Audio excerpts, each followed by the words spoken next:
universo mecánico.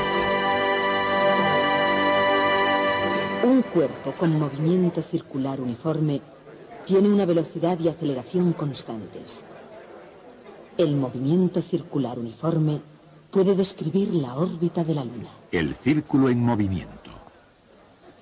Yo no sé quién inventó la rueda, pero el círculo fue inventado por los hombres primitivos de todo el mundo. Normalmente tenía un significado místico.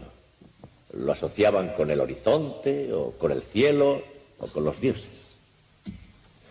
Los mitos con el tiempo fueron convirtiéndose en complicadas tradiciones y lenguaje fantástico, y algunos llegan a ser conocidos como filosofía. Los griegos, claro, no eran místicos, eran filósofos. Veían círculos en el cielo como todos los demás, pero para ellos no representaban un mito de creación, sino geometría. Imaginaban el universo lleno de esferas girando sobre sus ejes, de modo que los movimientos que veían les parecían movimientos circulares. Y por ello el filósofo Platón dijo: todos los movimientos son uniformes y circulares en el firmamento. Y los astrónomos se pasaron los siguientes 2000 años tratando de demostrar que así era. La astronomía era una profesión con una misión que cumplir: predecir dónde podría encontrarse cada cuerpo celeste en un momento determinado de determinada noche.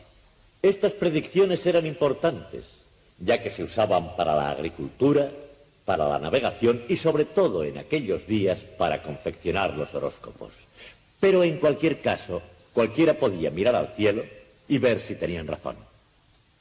No olviden que en la antigüedad se pasaban mucho más tiempo que nosotros mirando al cielo.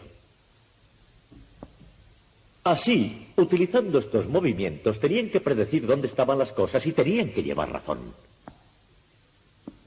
Y no era fácil.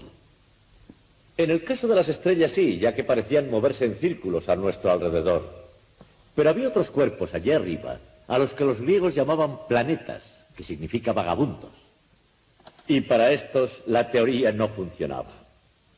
Por una parte, no se movían por el firmamento con velocidad constante. Y por otra, no se movían en la misma dirección. Partían, iniciaban la vuelta y retrocedían a veces de nuevo. Además, dos de ellos, Mercurio y Venus, parecían estar siempre bastante cerca del Sol. No así los otros. Y finalmente, no siempre refulgían con el mismo brillo, es decir, no estaban siempre a la misma distancia de la Tierra. Sin embargo, Platón había dicho que todos esos movimientos eran debidos a movimientos circulares uniformes, y esto era lo que los astrónomos deberían perfeccionar. Para ello idearon un sistema que funcionó notablemente bien, basado no en círculos alrededor de la Tierra, sino en círculos alrededor de otros círculos, a los que llamaron epiciclos. Para entender esto, debemos hacer un pequeño círculo nuestro y volver al punto de partida.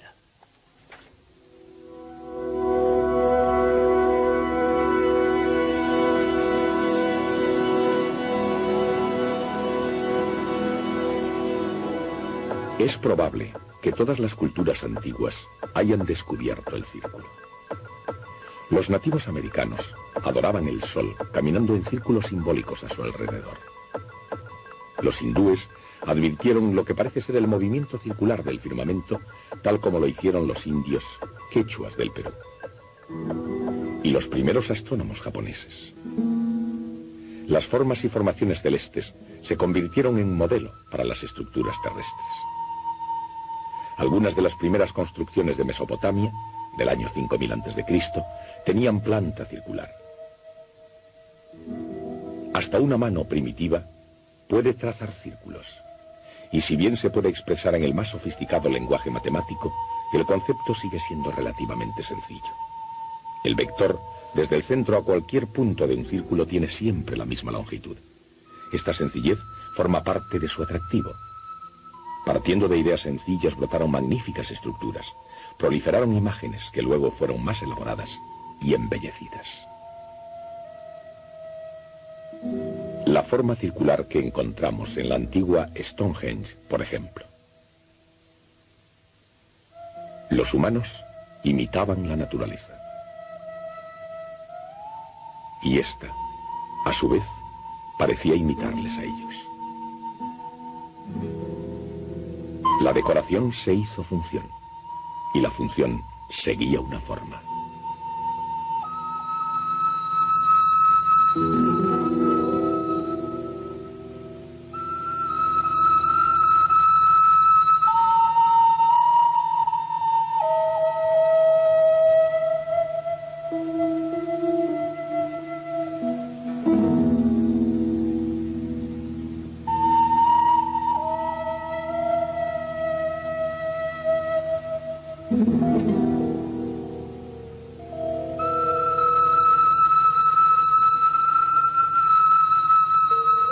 A pesar del toque humano, no todo era perfecto en la naturaleza del círculo. A veces es verdaderamente necesario volver al tablero de dibujo.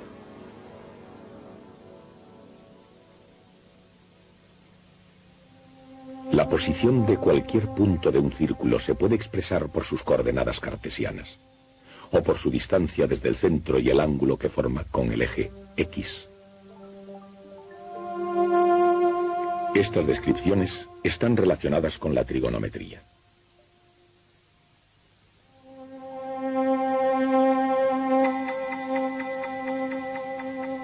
Para cualquier persona con talento para las figuras, el círculo es un símbolo poderoso, inherente al universo y a la mayoría de las civilizaciones.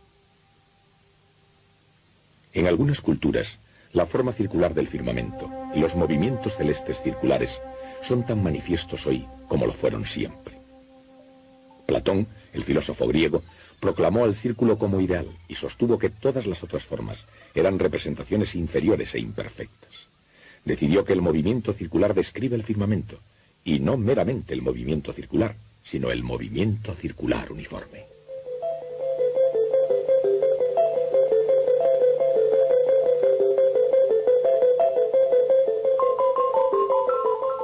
Cada cuerpo celeste sería un punto moviéndose en un círculo a ritmo constante. Visto de otro modo, el vector forma un ángulo que crece a ritmo constante. Ese ritmo, omega, se conoce como velocidad angular del objeto. En cualquier instante t, el ángulo θ es igual a omega t. En una vuelta, el objeto recorre 2π radianes en un tiempo t mayúscula. Por lo tanto, la velocidad angular es 2π dividido por t mayúscula.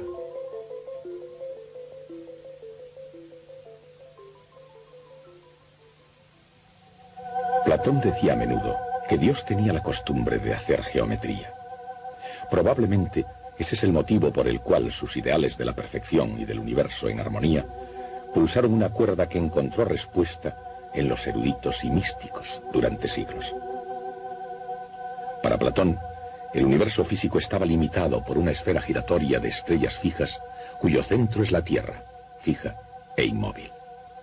Dentro de la esfera de estrellas fijas, moviéndose en trayectorias circulares con movimiento uniforme individual, había 7 planetas: la Luna, Venus, Mercurio, el Sol, Marte, Júpiter y Saturno, en ese orden y extendiéndose hacia afuera.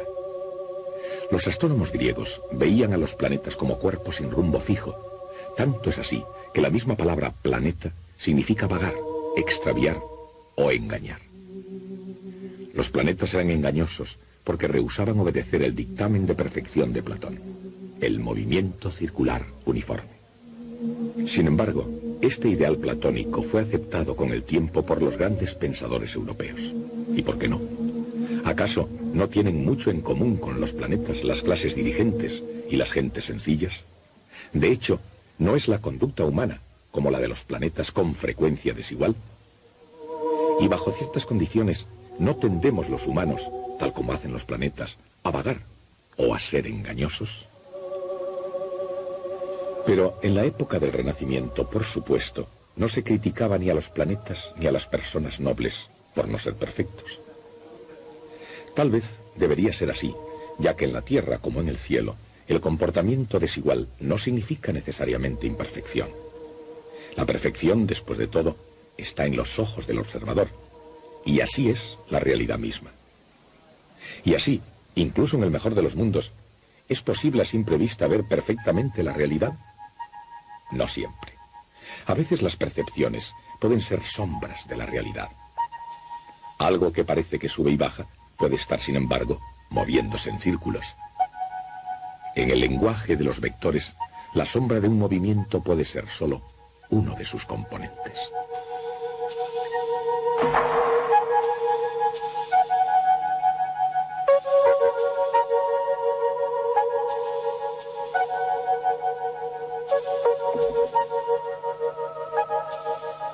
El movimiento circular tiene realmente dos componentes separados.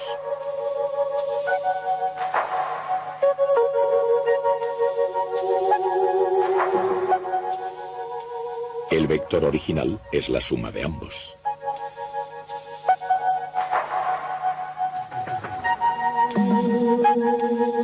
Y por ese motivo el movimiento circular puede ser expresado por una ecuación vectorial.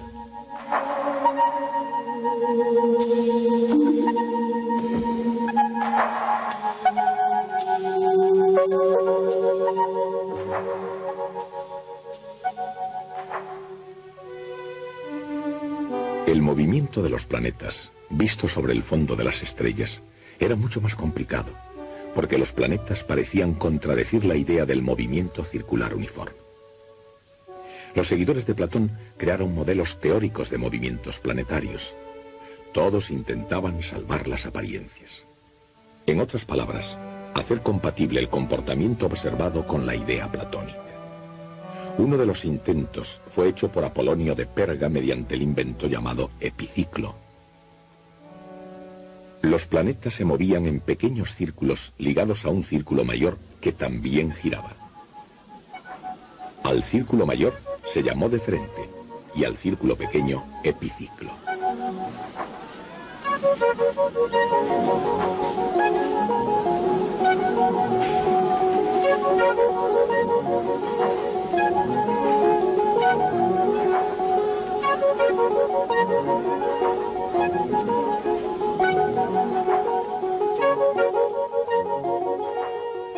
En las manos de un matemático, esta combinación de movimientos circulares puede generar muchas formas. Por ejemplo, visto desde el centro del deferente, es decir, la Tierra, el planeta parece comportarse de forma extraña.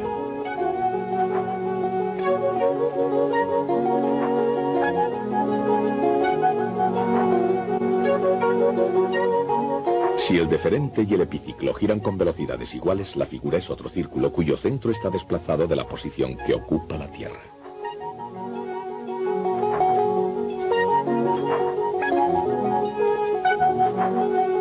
Por otra parte, si el epiciclo gira exactamente al doble de velocidad que el deferente, el resultado es otra curva regular, una elipse. La elipse sería más tarde reconocida como la verdadera forma de la órbita de un planeta alrededor del Sol. Apolonio escribió un famoso tratado sobre curvas, una de las cuales, irónicamente, era la elipse. Pero la antigua astronomía llegó a su punto culminante 400 años más tarde, en la colonia romana de Alejandría, ciudad reina de Egipto. En esa ciudad de fábula vivía Claudio Ptolomeo. Además de otros trabajos, recopiló el Almagest, una enciclopedia que resumía en 13 extraordinarios volúmenes 5 siglos de ciencia griega. Ptolomeo no solo no abandonó la teoría de la perfección de Platón, sino que de hecho añadió algunas de sus propias peculiaridades.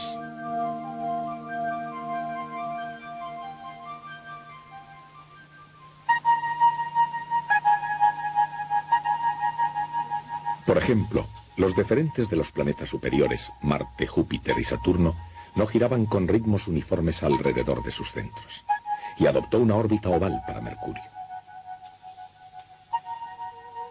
A pesar de lo sorprendentes que eran las variaciones de Ptolomeo, estaban perdidas como simples notas esotéricas a pie de página en todo el montón del Almagest.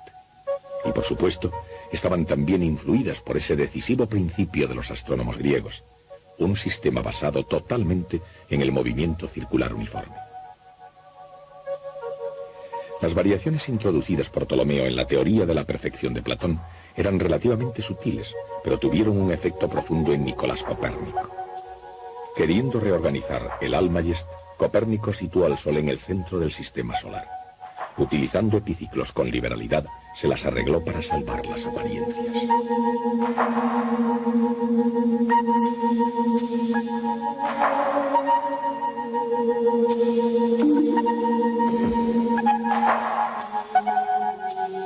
A pesar de los epiciclos, el universo de Copérnico tenía planetas girando alrededor del Sol y la Luna girando alrededor de la Tierra con un movimiento circular casi uniforme.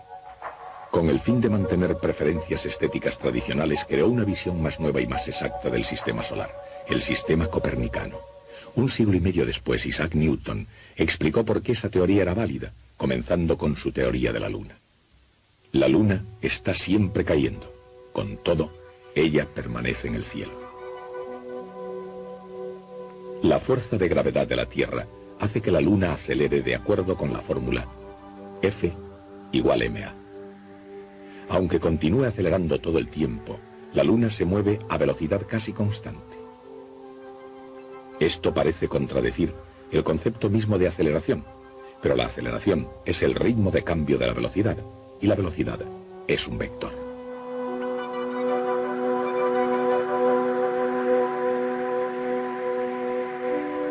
La rapidez es solo su módulo.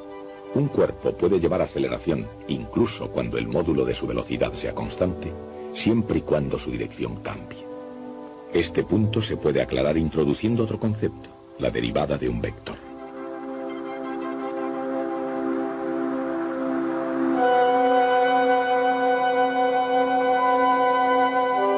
La derivada de una función explica con qué rapidez cambia en un instante dado. La derivada de un vector explica cuán rápidamente está cambiando el vector. Un vector puede variar por un cambio en su módulo, en su dirección o en ambos.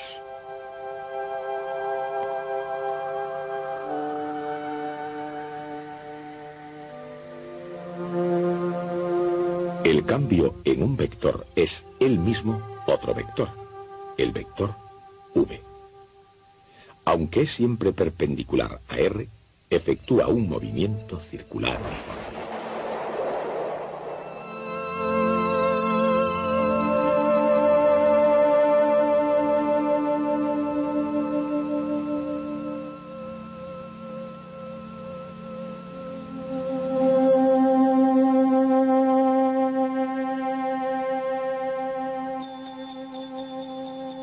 Su derivada es la aceleración,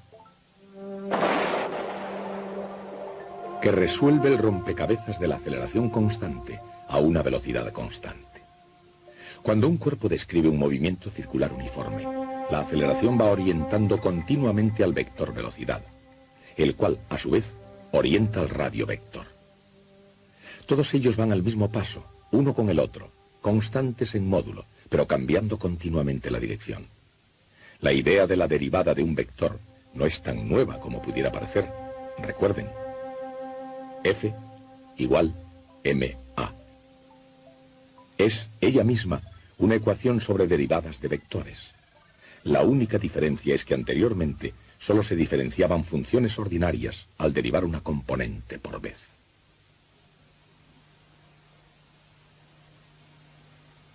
En el movimiento circular uniforme, la velocidad es perpendicular al radio vector y la aceleración es perpendicular al vector velocidad. Así pues, la aceleración tiene la dirección del radio vector, pero sentido opuesto.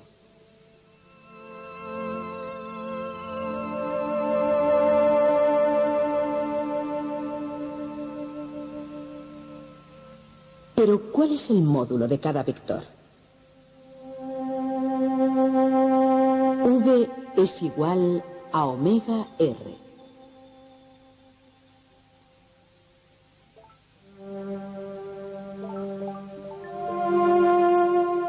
Y A es igual a omega v.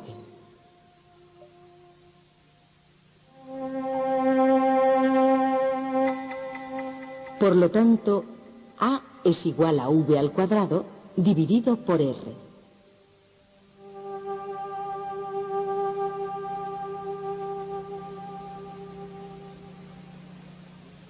Estas son las relaciones entre radio, velocidad y aceleración, encadenadas en el eterno baile del movimiento circular uniforme. Isaac Newton entendió que cualquier cuerpo que se mueve con movimiento circular uniforme está siendo acelerado permanentemente. Llamó aceleración centrípeta a esta aceleración. De acuerdo con la segunda ley de Newton, se requiere una fuerza para producir esa aceleración continua. En el caso de un cuerpo en órbita, dicha fuerza es la gravedad. El módulo del radio vector determina la fuerza gravitacional y esta fuerza entonces determina la aceleración. Pero el movimiento circular requiere esta relación entre radio, módulo de la velocidad, y aceleración centrípeta. Entonces, si un cuerpo comienza a moverse con la velocidad apropiada, el módulo de su velocidad permanece constante y el resultado es un movimiento circular uniforme.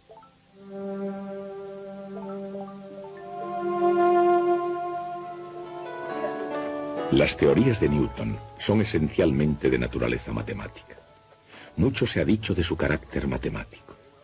Pero, ¿qué se puede decir del carácter y la personalidad del propio Newton? Sus discípulos lo describían frecuentemente como una persona agudamente suspicaz y celosa, frecuentemente sin motivo, y casi siempre excesivamente solitario, de mal genio y rencoroso. Considerando estos rasgos de su personalidad, solo la más original ficción podría describir a Sir Isaac Newton como un jovial camarada. Su temperamento veleidoso difícilmente le hubiera permitido salir vencedor en un concurso de personalidad. No tenía igual entre sus contemporáneos. Era frío, por no decir antisocial, y la historia está casi en blanco de relatos de risas de Sir Isaac Newton. ¿Qué hay para desayunar? ¿Desea su bata, señor? Sí, gracias. ¿Qué hay para desayunar? Bueno, su desayuno favorito, supongo. El desprecio general de Newton por los logros intelectuales de sus colegas, por no decir nada de los del montón, hace que su elección para el Parlamento parezca mucho más sorprendente. Sin embargo, a Newton no le faltó ni el gran amigo ni algunos momentos de frivolidad. Y su personalidad, al igual que su valoración de Copérnico y Aristóteles, puede considerarse con más propiedad un estudio de contrastes. A Newton como hombre no le motivaba el tema fundamental de la mecánica del universo, sino lo que él como científico descubría. Y en relación con sus revelaciones sobre el comportamiento de la Luna, los hechos están claros. Queda lejos la granja donde nutrió su imaginación. Más lejos aún queda el misticismo que llevó a los primitivos a preguntarse sobre el cielo. Un largo caminar por la trayectoria circular, desde el pasado hasta el presente y hacia el futuro.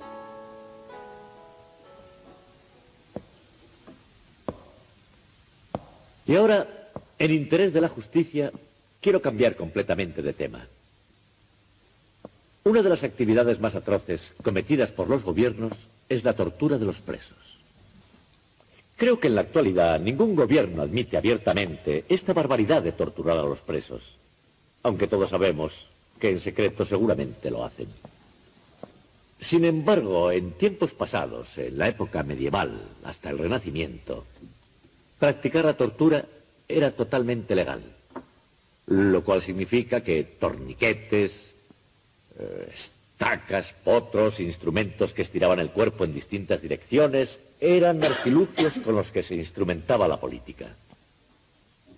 Claro que el hecho de que fuera una institución legal tenía compensaciones, incluso para las víctimas. Significaba, por una parte, que los ejecutores eran grandes profesionales. En otras palabras, eran capaces, mediante soborno, de ofrecer espectáculos sin causar dolor. Generalmente se hacía para asegurarse de que se preocupaban del pasado antes de que llegase la parte emocionante. Más importante, el hecho de que fuera una institución legal significaba que estaba sujeta a leyes y salvaguardas. No cogían y se llevaban al preso a un cuarto trasero y comenzaban a golpearle como harían hoy. Por el contrario, antes de iniciar la tortura física, para saber el grado que debían aplicar, los físicos deliberaban sobre el caso y decidían hasta dónde podían llegar. Debía pasarse por 2 etapas previas antes de la tortura propiamente dicha. La primera etapa era la mera amenaza verbal de tortura. Como recordarán en el juicio de Galileo, eso fue todo lo que se autorizó. Y en el caso de Galileo, fue suficiente. En la segunda etapa lo que hacían era enseñar los instrumentos. Cogían al preso y lo llevaban a una habitación donde estaban todos los instrumentos de tortura. Era una visión impresionante y casi todas las veces surtía el efecto deseado. Estarán preguntándose por qué les he empezado a hablar de un tema tan extravagante. Pues el motivo es presentarles nuestro próximo tema, que versará sobre el uso de la fuerza. Hasta entonces.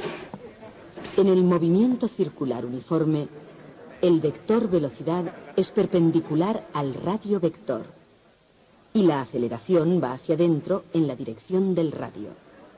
De acuerdo con la segunda ley de Newton, todo cuerpo que lleva un movimiento circular uniforme está siendo acelerado por alguna fuerza externa. Para un cuerpo en órbita, dicha fuerza es la gravedad.